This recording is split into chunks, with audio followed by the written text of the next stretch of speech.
Sebuah tangan yang mendadak menyentuh kakiku, berhasil membuatku sangat terkejut. Begitu mendapati kalau ternyata itu adalah Evan, aku segera mengecilkan api kompor yang masih menyala untuk memasak sup jamur. Evan, bagaimana kau bisa ada di sini? Kau turun sendirian? Tanyaku cemas sembari mengusap rambut putraku itu. Pasalnya, kamar anak-anakku berada di lantai atas. Tadi pun mereka sudah bangun dan sedang bermain ketika aku pergi ke dapur untuk membuat sarapan. Tentu aku cemas melihat Evan mendadak muncul sendirian di sini. Dia masih balita dan tentu belum bisa menuruni tangga dengan benar, menggunakan lift juga pastinya belum mengerti. Bagaimana kalau dia jatuh dan terguling saat menuruni tangga tanpa ada yang mengawasi? Mana bibi pengasuh? Bagaimana kau bisa di sini? Aku kembali bertanya dengan lembut seraya mengangkat Evan ke gendonganku. Ayah. Ayah sedang telepon, jawabnya sembari menunjuk ke arah pintu dapur, membuatku langsung mengerti kalau dia turun bersama Elliot dan sekarang Elliot sedang menelepon di ruangan sebelah. Aku pun menghela napas lega. Baguslah kalau memang dia turun ke sini bersama ayahnya. Kupikir dia berkeliaran sendirian di rumah yang luas ini. Kalau saat masih tinggal di unit apartemen yang dulu kusewa di Kansas, mungkin tak terlalu memusingkan jika Evan dan Ervin berkeliaran tanpa diawasi secara langsung. Sebab, ruangannya itu saja dan tidak luas, jelas jauh berbeda dari rumah mewah ini. Unit apartemen tersebut bahkan ukurannya hanya setara dengan ruang tengah rumah ini. Sup, ujar Evan sambil menunjuk panci. Aku pun tersenyum dan mengangguk. Iya. Pagi ini, Evan dan Ervin akan sarapan dengan sup jamur, brokoli kukus, dan sosis panggang. Brokoli pahit. Evan tidak suka. Tidak pahit, sayang. Kalau tidak makan sayur, nanti perutmu ini tidak sehat, ujarku sembari menggelitik perut Evan. Evan tertawa geli dan menggeliat di gendonganku. Saat aku menurunkan Evan agar jangan sampai dia jatuh karena menggeliat seperti itu, Elliot akhirnya muncul di dapur. Dia datang setelah selesai menelepon sambil menggendong Ervin di pundaknya. Ibu, Ervin tinggi, kata Ervin dengan wajahnya yang terlihat antusias. Aku tersenyum melihat tingkah putraku itu, lalu mengisyaratkan Elliot agar menurunkannya. Aku tahu Elliot pasti akan menjaga Ervin dan memastikan agar dia tetap aman, tetapi tetap saja aku merasa khawatir dia akan jatuh jika digendong seperti itu. Sudah 1 minggu berlalu semenjak kami tiba di New York. Semuanya berjalan dengan sangat baik. Aku masih mencari-cari informasi tentang daycare yang cocok untuk Evan dan Ervin. Walaupun ada pengasuh yang membantu mengurus anak-anakku, terutama saat aku bekerja, tak ada salahnya jika anak-anakku pergi ke daycare setidaknya 1 atau 2 kali saja dalam seminggu, agar mereka bisa belajar sambil bermain bersama anak seumuran mereka. Ayah dan ibu mertuaku masih menginap di sini sampai 2 hari lagi, sebelum kembali ke Florida. Hari ini adalah hari pertamaku menjadi dokter residen bedah saraf di Cornell Hill. Setelah lebih dari 2,5 tahun sejak terakhir kali aku masih menjadi dokter umum, sekarang aku akan kembali lagi ke Cornell Hill. Aku bangun tidur pukul 4:30 pagi tadi. Tahu kalau Elliot memiliki jadwal yang sangat padat hari ini, aku juga sudah menyiapkan pakaiannya sebelum aku mandi dan bersiap-siap. Sekarang pun aku sudah rapi dan hanya perlu memasak sarapan. Hari pertamamu, ya, ujar Elliot setelah menurunkan Ervin. Dia melangkah mendekat, lalu merangkul pinggangku dan sedikit menunduk untuk mencium pipiku. Iya. Apakah penampilanku sudah terlihat rapi? Tanyaku sembari mengubah posisi berdiri jadi menghadap Elliot. Apakah penampilanmu penting? Setelah sampai di rumah sakit, tetap saja akan kau tutupi dengan jas putih, atau malah kau ganti dengan pakaian ruang operasi. Ya. Tapi tetap saja aku ingin datang dalam keadaan yang rapi. Elliot menatapku dari atas ke bawah, memerhatikan kemeja satin berwarna merah marun dan celana panjang hitam yang kupakai. Alih-alih merespons soal pakaianku, dia justru menunjuk kalungku dan berkata, "Kalung itu sangat indah di lehermu, baby." "Kau yang memberikan ini padaku," jawabku sambil tersenyum lembut. "Ya, memang. Wajahmu bahkan jauh lebih indah daripada berlian kalung itu. Sejak kapan es batu pandai menggombal begini? Aku senang mendengar pujianmu, Elliot. Tapi tolong beritahu aku soal penampilanku." Elliot menghela napas. Dia mengambil satu sosis panggang yang memang sudah matang lebih dulu sebelum aku membuat sup jamur. Tak langsung menjawab pertanyaanku, dia malah menatapku dengan intens sambil memakan sosis panggang itu. Akhirnya aku menghela napas juga, tak terlalu berharap dia akan menjawab. Maka dari itu, aku melanjutkan mengaduk sup di panci, lalu setelah matang, aku menuangkannya ke mangkuk besar sebelum kususun ke tempat makan balita untuk anak-anakku. "Kenapa kau sangat memperhatikan penampilanmu?" tanya Elliot. "Kau ingin orang lain tertarik pada penampilanmu dan memberikan pujian." Pandanganku yang fokus pada tempat makan Evan dan Ervin untuk mendinginkan sup, kini beralih pada Elliot. Kulihat keningnya berkerut serius selagi menatapku, mata coklatnya yang tajam juga menelisik dalam-dalam. "Sudah kubilang, aku ingin terlihat rapi. Ini hari pertamaku. Lagi pula aku bertanya padamu soal kerapian penampilanku, bukan bertanya apakah aku terlihat menarik atau tidak," jawabku. "Kau akan bertemu dengan mantan pacarmu lagi," katanya sembari memerhatikan Evan yang berlari ke sana kemari dan tidak bisa diam. Setelah kembali menatapku, dia melanjutkan, "Kau ingin terlihat rapi saat bertemu dengannya." "Tidak, Elliot. Astaga. Kenapa kau posesif sekali? Kau pikir Kate tertarik padaku?" "Tidak sama sekali. Dan, hei, kau sendiri yang pertama kali memberitahuku kalau dia sudah menjalin hubungan dengan temanku. Dan satu dokter lagi. Yang pendiam itu. Siapa? Dr. Nolan. Kami tidak ada apa-apa. Aku belum tahu apakah sekarang Dr. Nolan masih bekerja di Cornell Hill atau tidak. Lagi pula kalaupun masih, dia hanyalah senior sekaligus mentorku sejak aku masih koas. Dengan percaya diri kau berkata begitu, apa kau tahu isi pikiran laki-laki?" Aku menghela napas, lalu meletakkan sendok yang kupakai untuk menyusun makanan di piring Evan dan Ervin. Aku memang tak tahu apa isi pikiran laki-laki, dan itu juga bukan hakku untuk mengendalikan apa yang mereka pikirkan. Dan lagi, aku tidak memikirkan apa-apa tentang Kate sampai kau sendiri yang mendadak mengungkitnya. Elliot bersandar pada pintu kulkas besar di dapur selagi masih terus menatapku.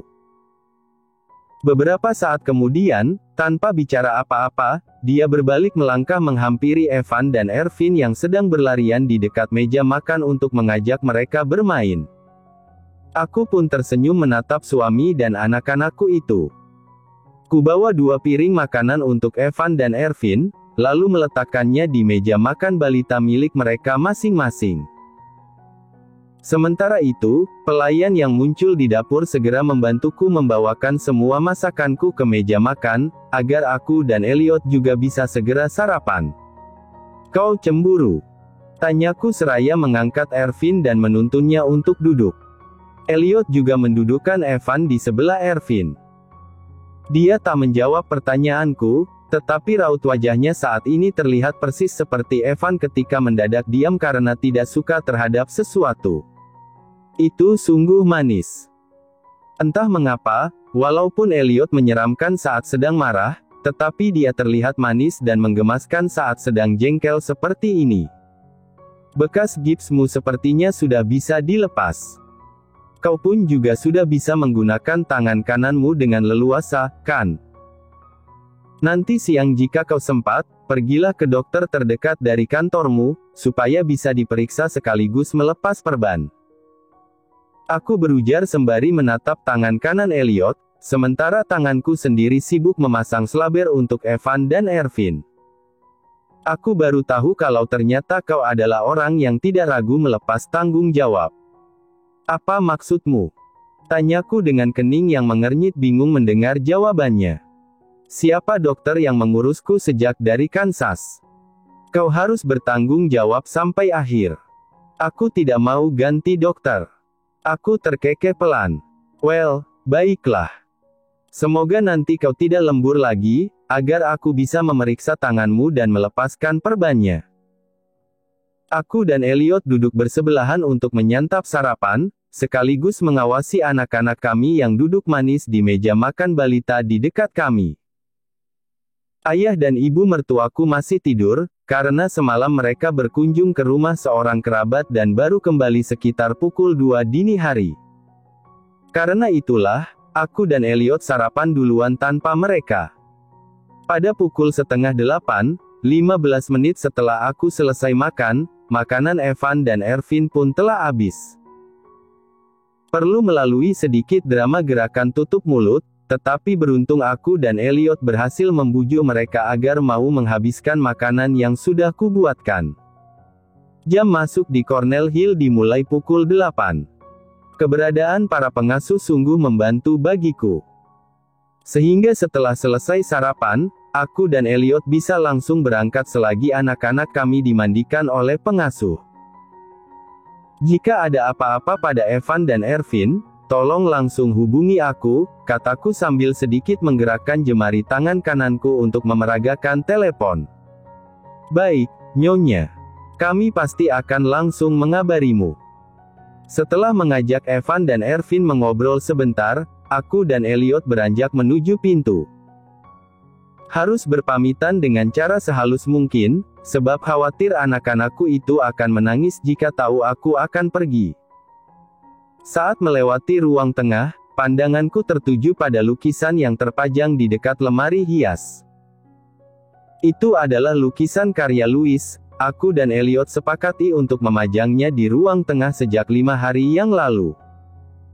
Bibirku mengulas senyum, merasa kagum pada betapa cocoknya lukisan itu di dinding rumah ini. Gembira pula melihat gambar anak-anakku. Elliot sangat sibuk hari ini. Aku mendengarnya berteleponan dengan Rick semalam.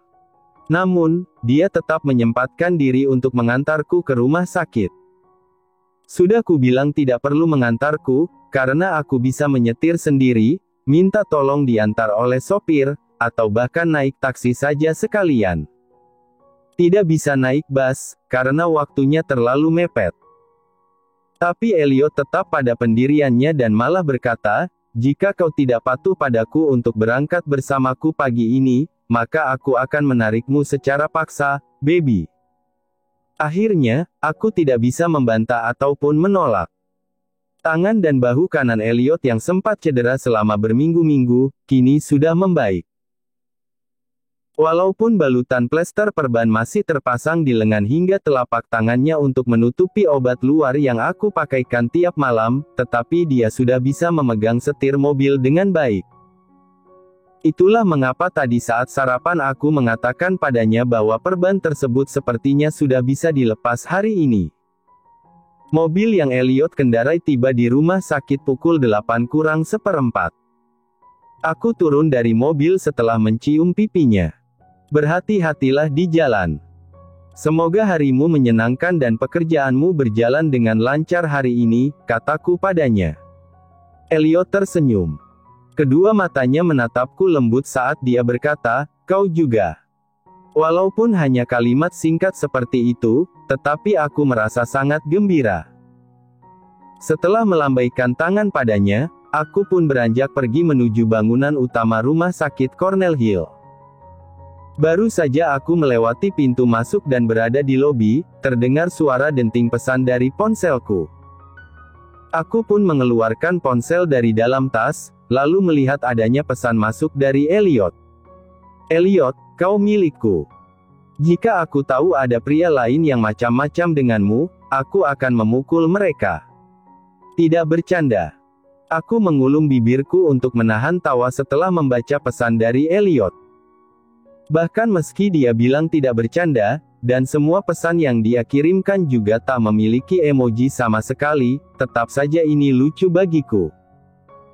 Baru saja kurang dari 2 menit yang lalu aku bersamanya di tempat parkir, tiba-tiba dia mengirim pesan seperti ini. Aku tahu ini memang menunjukkan betapa posesifnya Elliot, tapi aku sungguh mencintainya. Aku pun menghela napas pelan, lalu membalas pesan Elliot dengan kalimat, "Aku mencintaimu." Beserta 3 buah emoji hati. Dia tidak membalas. Bahkan meski 5 menit ke depan tetap tidak ada balasan, tak apa, karena mungkin dia sudah meninggalkan rumah sakit dan sedang fokus menyetir. Setelah memasukkan ponselku kembali ke dalam tas, aku berniat untuk segera melangkah menuju lift. Sekarang sudah pukul 7:50, aku tidak boleh terlambat pada hari pertamaku. Setibanya aku di lantai 15 di mana unit khusus neurologi dan bedah saraf berada, aku keluar dan melangkah menyusuri koridor. Tak ada yang berubah dari tempat ini. Semuanya masih sama, kecuali beberapa papan penanda dan sejumlah fasilitas elektronik yang diperbarui menjadi semakin bagus. Mungkin terasa sedikit asing dan baru, karena sudah lama aku tak pernah ke sini dan karena rumah sakit di Kansas tak sebesar rumah sakit ini. Saat aku masih mengingat-ingat di mana letak ruangan residen bedah saraf, aku melihat seorang perawat yang melintas. Sudah tentu perawat itu bertugas khusus di unit bedah saraf.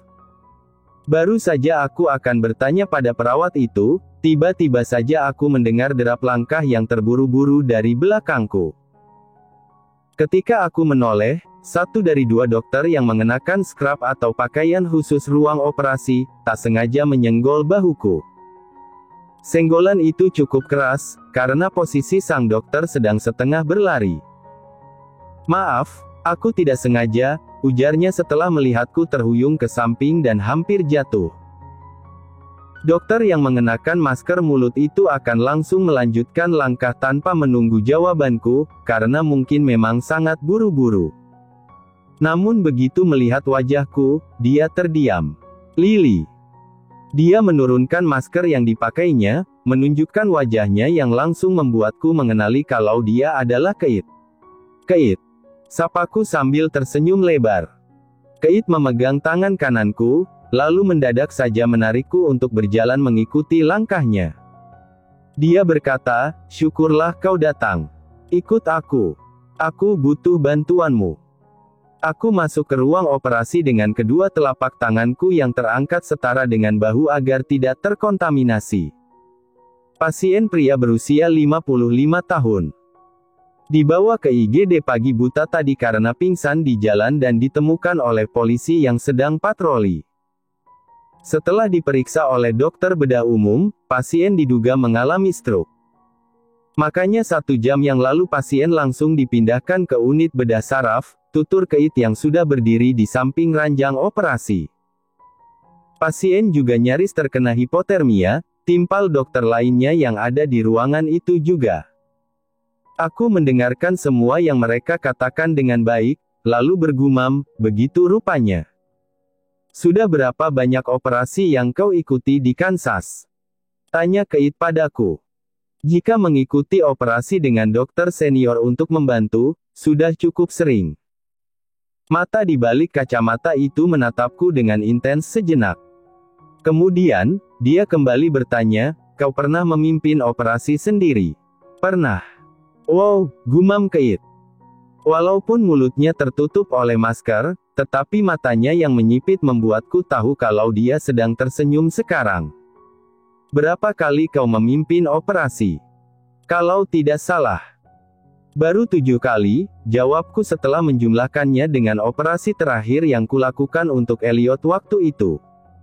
"Itu bukan baru, Lily," ujar Keith. Dia menghela napas, setelah mengambil salah satu alat di meja, dia melanjutkan, "Tapi baguslah kalau begitu. Aku tahu kau memang bisa diandalkan. Aku butuh bantuanmu untuk menangani sayatan selaput otak apabila operasi kraniotomi harus dilaksanakan setelah pemeriksaan." "Baiklah, aku mengerti." Dokter bedah umum yang pertama memeriksa pasien, mengatakan bahwa ada topi yang terpasang di kepala pasien sejak pertama kali datang. Sepertinya topi itu tidak dilepas selama berminggu-minggu. Ada pembengkakan dan bau menyengat ketika topinya dilepas, Keit menambahkan. Berminggu-minggu. Apakah pasien ini seorang gelandangan? Tanyaku heran. Sepertinya begitu. Tapi identitasnya cukup jelas, jawab Keit. Seorang perawat yang ada di ruangan itu bersama kami, menunjukkan lembaran kertas hasil pemeriksaan identitas. Kami sudah menghubungi keluarga pasien untuk mengonfirmasi, tapi keluarganya seperti tak peduli dan lepas tangan, jelas perawat. Astaga. Aku menghela napas. Kita harus memeriksa pembengkakannya dulu, setelah itu melakukan scan untuk mengamati tengkorak dan otaknya.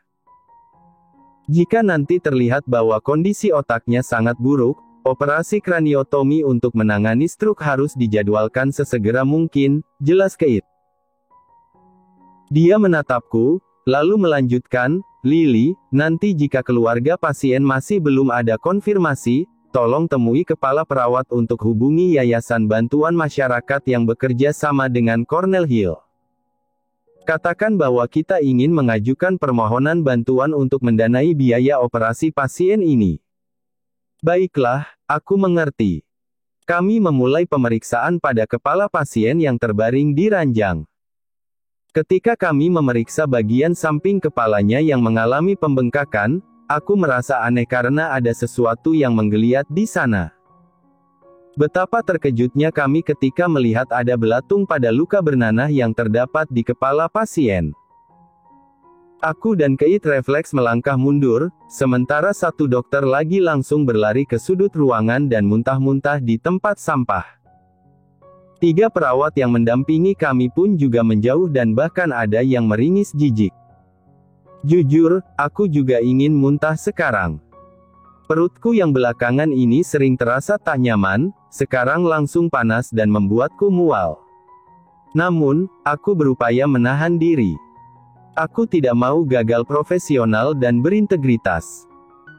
Sepertinya ini terjadi karena topi yang tadi kau bilang tidak dilepas selama berminggu-minggu, ujarku pada Keit setelah tertegun susah payah. Tadi katanya pasien juga hampir mengalami hipotermia, kan? Ada luka di kepala pasien yang tak segera diobati, makanya terjadi pembengkakan. Bisa jadi belatung itu muncul karena luka yang ada membuat jaringan kulit kepalanya sudah mengalami infeksi. Kau benar. Sepertinya luka itu bermula karena penyakit gatal di kepala.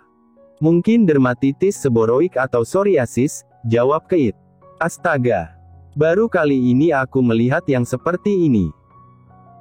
Dokter yang tadi berlari ke sudut ruangan, mengatakan bahwa dia harus keluar dulu dan langsung beranjak pergi dengan terburu-buru, sehingga di ruangan ini hanya tersisa aku, Keit, dan 3 perawat yang bersama kami. Aku pun menatap Keit yang berdiri di sebelahku. Dia kembali maju untuk mendekat ke sisi ranjang operasi, lalu terdiam menatap luka di kepala pasien. Apa yang harus kita lakukan? Gumam Keit, seperti bertanya pada dirinya sendiri selagi berpikir keras. Aku memaksakan diri untuk tetap melanjutkan ini, walaupun perutku sudah sangat mual.